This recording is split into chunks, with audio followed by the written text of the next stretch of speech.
Hello, it's Adrian Salbuchi again from Argentina. Many of you have already seen my videos, especially the ones on the world government, the coming world government, and I've received many emails and much correspondence from many of you, for which I thank you. And I thought it would be a good idea to start a new series of videos, which I'm going to call We the People, the Insurgency. Because in the weeks and the months to come, the United States, Europe, Argentina, we are going to see many dramatic things happening, and most of them will not be in our benefit. We live in a war system. There was a report that was issued back in 1967 under the presidency of Lyndon B. Johnson, which was called the Iron Mountain Report, which reached the conclusion that the worst thing that could happen to the United States and its national security were if world peace were to come about. Literally, it said, if lasting peace could be achieved, it would almost certainly not be in the best interest of society to achieve it. Because they said, war is an essential part of the system. War is an essential part of the economy. We have destructive capitalism. We need to destroy things physically so that capitalism can bring them back together, can build them up again. They actually said that the war system is like a flywheel. It's a counterbalance. They call war the great social stabilizer. It gives cohesion to the state because a sovereign state's ability to exert its authority over the people is directly proportional with the perceived or real threat upon the nation, whether from abroad or from inside or from above or from below. The United States needs a credible, proportional, threatening enemy. They went so far as to even say that a peril from the sky, Martians invading, and you may remember Ronald Reagan also mentioned that some years back, would also be a credible enemy as long as it is perceived to be real.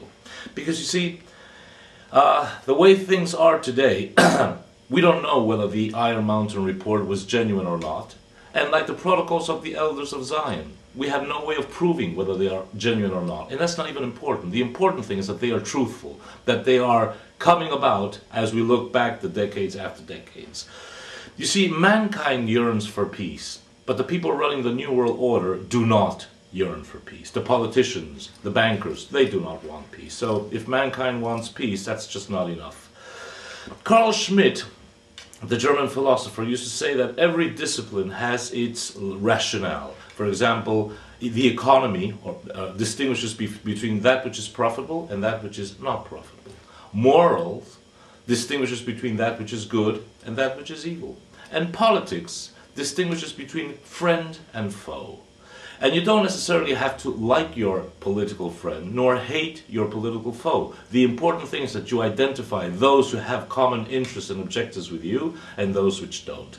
The British say it brilliantly. England has no permanent friends, only permanent interests. And they should know they are an almost 500-year empire. And if you look at the economy nowadays, it operates as a gigantic war effort, where big is good, where mergers, acquisitions, firepower impose the will of the large corporation over all parts of the economy. You listen to the phrases they use. We conquer markets. We destroy competition. We make hostile takeovers. We have strategic planning in our business. The strategos is the ancient Greek word for the war general.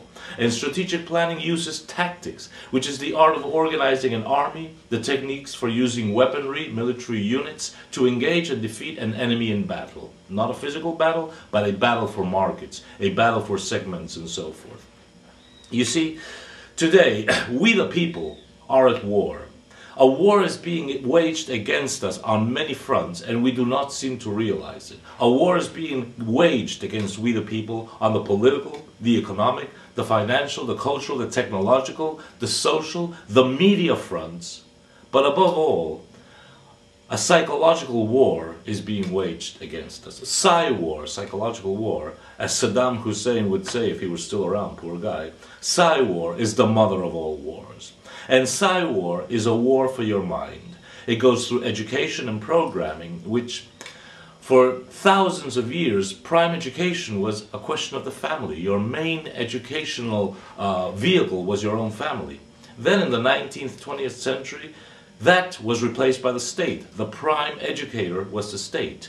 And today, the prime educator is not even the state. It is the media, it's television, it's radio, it's the press, it's advertising, it's internet generating lifestyles, arbitrary lifestyles. So listen, the first rule of PsyWar, the ancient philosopher Sun Tzu used to say this, the first rule of PsyWar is to get the enemy, we the people, because from their point of view we are the enemy, to get the enemy to believe that there is no war. Because if your enemy feels that there is no war, he won't even fire a shot to defend yourself, to defend themselves. And what better than to win a war without even firing a shot?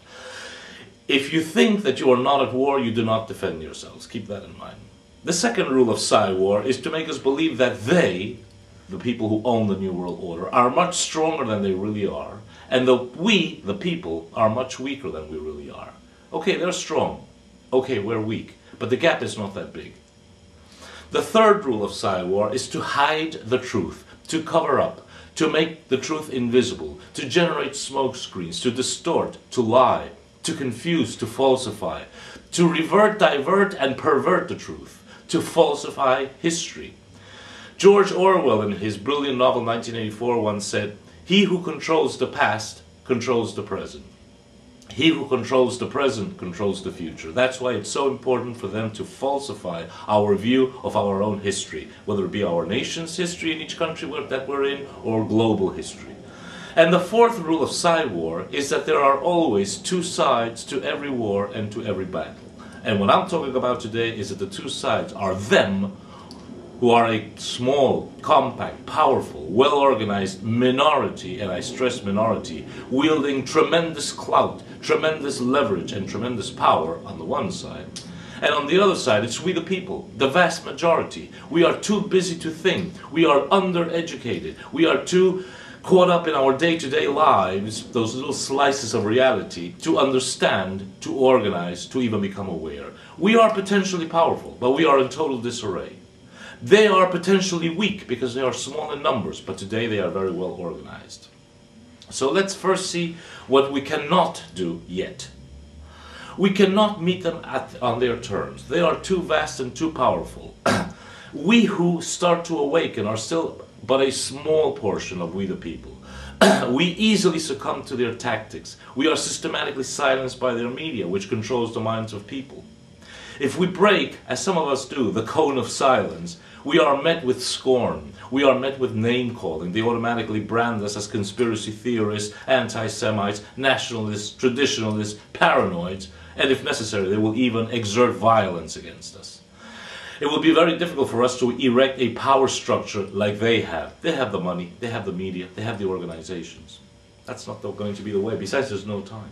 They own, and when I say they, I mean the people from the New World Order. They own and control almost the entire physical world. But they have grown fat, corrupt, dark, and weary. Time is not on their side, and they know it, which explains why they are in such a hysterical rush. We the people, in turn, control very little of the physical world. But our growing spiritual power puts time on our side. Remember that, please. Their power base is money, usury, speculation, parasitic behavior. They are vultures. They are blood-sucking vampires. They are like Dracula. Our power base is different. We have the warrior's passion. We have spirit. We have strength and honor. We are eagles. We are heroes. We don't inspire ourselves in Dracula. We think of Jason. We think of Parsifal. We think of the true heroes of mankind. What can we do, and what can we do now?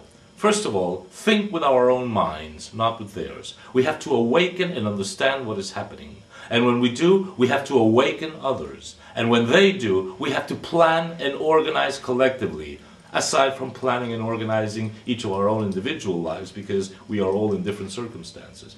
We have to understand their tactics. Globalization, for example, which they imposed upon the world for 20 years. If we compare globalization to a balloon, which is global, I would say that the most overblown balloon can be easily made to burst if you use the microscopic tip of a pin. So let us all become those microscopic pins that will make their globalization balloon burst. And we have to make it burst before they have time to impose world government on us.